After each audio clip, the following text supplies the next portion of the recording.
And you're going after the precious metals market. I know you've got base in there, so there's some mineral sands and so forth, but it's predominantly precious metals. Those are the types of royalty companies that really get noticed in North America. And is that the strategy? Yeah, absolutely.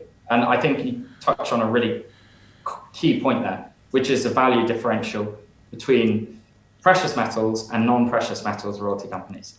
And I'm going to quote Doug Silver from Orion, and he was at International Royalty Corp years ago, which was bought by Royal Gold. And he always tells a story that when they bought the royalty on Voisey's Bay nickel mine, which was the highest quality asset they had, and he said on a relative basis, the valuation went down because it was non-precious metals. And it doesn't always necessarily in that example make sense, but if it is an established fact and it's established reality, a little bit like us, do we come to London and try and educate the market, or do we go to Canada where people know what they're talking about, they understand it, the comparators, the peers are all there?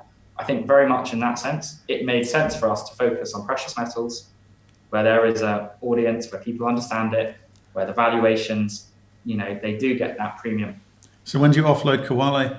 Well, I think that as we grow the portfolio, Kwale is going to be a smaller part of that as we go. So I think that Royal Gold in the past certainly had a sort of 80-20 rule, 80% precious metals.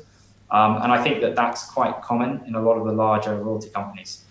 So long as you're sticking to that 70-80% precious metals, you still get that same valuation treatment. And it's a lot of companies have, whether it's a royalty on a copper gold asset or byproduct commodities, they do tend to have that mix. So I think that we're comfortable with keeping some other opportunities in there, but keeping the focus precious metals.